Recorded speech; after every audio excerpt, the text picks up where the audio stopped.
અમેરિકામાં હવે શોર્ટકટમાં ડોલર કમાવા માટે આડાઅવળા ધંધા કરવાનું ઘણું જ ભારે પડવાનું છે. યુએસની કોર્ટે એક ઇન્ડિયનને આવા જ મામલામાં 15.5 વર્ષની જેલની સજા ફટકારી છે. સૈયદ મક્કી નામના આ 38 વર્ષીય ઇન્ડિયનને પાર્સલ કાંડમાં લાખો ડોલરના ગોલ્ડ અને કેશની હેરાફેરી કરવાના આરોપમાં આ સજા સંભળાવાઈ છે. ઇલિનોયમાં રહેતો સૈયદ કુરિયર તરીકે કામ કરતો હતો.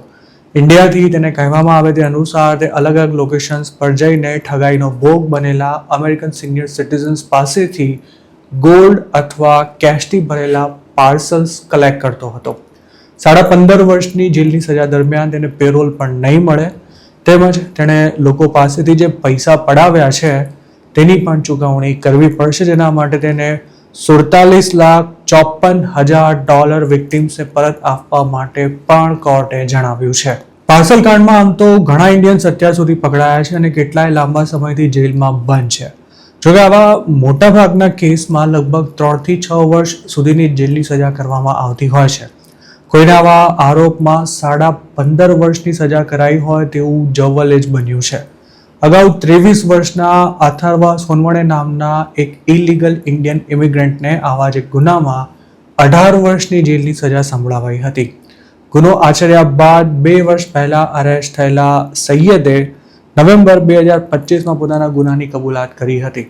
તેણે વાયર ફ્રોડનું કાવતરું રચવાનો આરોપ કબૂલ કર્યો હતો, જેમાં તેને 20 વર્ષની સજા થઈ શકે તેમ હતી, પણ કોર્ટે તેને 15.5 વર્ષની સજા સંભળાવી છે. સૈયદ ઇન્ડિયન સિટીઝનશિપ ધરાવે છે તેવું જસ્ટિસ ડિપાર્ટમેન્ટે જણાવ્યું છે, પણ હાલ તે કયા સ્ટેટસ પર યુએસમાં છે તેની કોઈ જ માહિતી નથી અપાઈ અને સજા પૂરી થયા બાદ કે પછી તે પહેલાં જ તેને ઇન્ડિયા ડિપોર્ટ કરી દેવાય તેવા પણ પૂરેપૂરા ચાન્સ છે. સૈયદ મક્કીએ માર્ચ 2024માં 2 દિવસમાં જ અલગ અલગ લોકેશન્સ પરથી સોનાના 16 બાર્સ ઉઠાવ્યા હતા, જેનું ટોટલ વજન 16 કિલો જેટલું થતું હતું અને વેલ્યુ $1 મિલિયન પણ વધુ હતી. આ જ સમયગાળામાં તેણે કોલોરાડો અને કેન્સસ સિટીમાંથી ઉઠાવેલા ગોલ્ડને ઇલિનોય મોકલી દીધું હતું, જ્યાં આ જ કૌભાંડમાં સંડોવાયેલા લોકોને ગોલ્ડની ડિલિવરી આપવાની થતી હતી. માર્ચ 27ના રોજ સૈયદ મક્કી ઇલિનોયની મોર્ગન કાઉન્ટીમાં મુદ્દામાલ સાથે પકડાઈ ગયો હતો. તેણે જેમની પાસેથી પાર્સલ્સ ઉઠાવ્યા હતા તેવા 12 વિક્ટિમ્સની ઓળખ કરવામાં આવી હતી અને તેમની પાસેથી ટોટલ $6 મિલિયન માલ પડાવાયો હતો.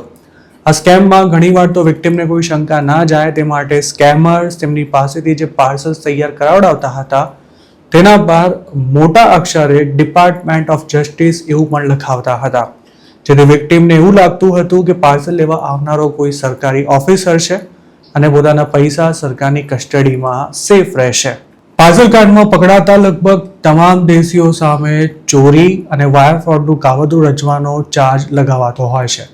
આ ધંધાની તમામ વિગતો આરોપીના ફોનમાં રહેતી હોવાથી પોલીસ કોઈની પણ ધરપકડ કર્યા બાદ સૌ પહેલાં તેના ફોનની તપાસ કરે છે અને તેમાં જ એવા સજ્જડ પુરાવા મળી આવતા હોય છે કે મોટાભાગના આરોપી સજા ઓછી થાય તે માટે સામે ચાલીને જ ગુનાની કબૂલાત કરી લેતા હોય છે. પાર્સલ કાંડમાં જેટલા પણ ઇન્ડિયન્સને અત્યાર સુધી સજા થઈ છે તેમાંના મોટાભાગના લોકોએ પોતાના ગુનાની કબૂલાત કરી હતી. સૈયદ મક્કીની જ વાત કરીએ તો તેના પર જે ચાર્જ લગાવાયો હતો તેમાં 20 વર્ષ સુધીની સજા થઈ શકે તેમ હતી, પણ તેણે ગુનો કબૂલ કર્યો હોવાથી કોર્ટે સજામાં સામાન્ય રાહત આપતા તેને 15.5 વર્ષની જેલ કરી છે. સૂત્રોનું માનીએ તો છેલ્લા 2 વર્ષથી પાર્સલ કાંડમાં સંડોવાયેલા લોકોની મોટા પાયે ધરપકડ થઈ રહી છે, જેથી આ કામ કરવાના હવે પૈસા પણ વધુ મળી રહ્યા છે. હજુ થોડા દિવસો પહેલા જ દ્રષ્ટિ કમલેશ પંડ્યા નામની 26 વર્ષીય ગુજરાતી યુવતીની આ જ મામલામાં ધરપકડ કરવામાં આવી હતી. ગ્રીન કાર્ડ ધરાવતી દ્રષ્ટિ ઇન્ડિયાનામાં ઝડપાઈ હતી અને છેલ્લી માહિતી અનુસાર તેના પર $5 લાખ બોન્ડ મૂકવામાં આવ્યો હતો. જો તેના પરનો ગુનો સાબિત થાય તો ગ્રીન કાર્ડ હોવા છતાં પણ દ્રષ્ટિને લાંબી સજા થઈ શકે છે, તેમજ તેને ડિપોર્ટ પણ કરવામાં આવી શકે છે. FBI આ યુવતીને પકડી ત્યારે તેણે એવી પણ કબૂલાત કરી હતી કે પોતે જે કંઈ કરી રહી છે તે ઇલીગલ છે તેની જાણ હોવા છતાં પણ પૈસાની જરૂર હોવાથી તેણે આ કામ ચાલુ રાખ્યું હતું. અમેરિકામાં છેલ્લા 8-10 વર્ષથી પાર્સલ કાંડ ચાલી રહ્યો છે અને તેમાં ફસાવાયેલા સિનિયર સિટીઝન્સ પાસેથી અત્યાર સુધીમાં બિલિયન્સ ઓફ ડોલર્સ પડાવવામાં આવ્યા છે. જોકે ટ્રમ્પ સરકારે તેની સામે ખૂબ જ કડક કાર્યવાહી શરૂ કરી છે. એપ્રિલ 2026માં જ ડિપાર્ટમેન્ટ ઓફ જસ્ટિસે નેશનલ ફ્રોડ એન્ફોર્સમેન્ટ ડિવિઝન બનાવવાની જાહેરાત કરી હતી. આ ડિવિઝન અમેરિકન્સને ઠગતા તત્વોની સામે તપાસ તેમજ કેસ ચલાવવાની જવાબદારી નિભાવશે અને સાથે જ તેના પર લગામ પણ કસશે. તેની આગેવાની વાઇસ પ્રેસિડેન્ટ JD વેન્સને સોંપવામાં આવી છે. તેનો મતલબ સાફ છે કે હવે અમેરિકામાં પાર્સલની હેરાફેરી કરનારા બચી નહીં શકે. આ સ્કેમમાં એકત્ર કરાતા ગોલ્ડના વહીવટમાં જે દેશીઓ સંડોવાયેલા છે તેમના પર પણ હવે ભીંસ બોલાવાઈ રહી છે.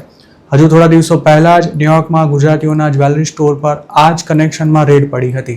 તે પહેલા ટેક્સાસ, જોર્જિયા અને ફ્લોરિડામાં પણ રેડ કરી મિલિયન્સ ઓફ ડોલર્સનું ગોલ્ડ જપ્ત કરવામાં આવ્યું હતું.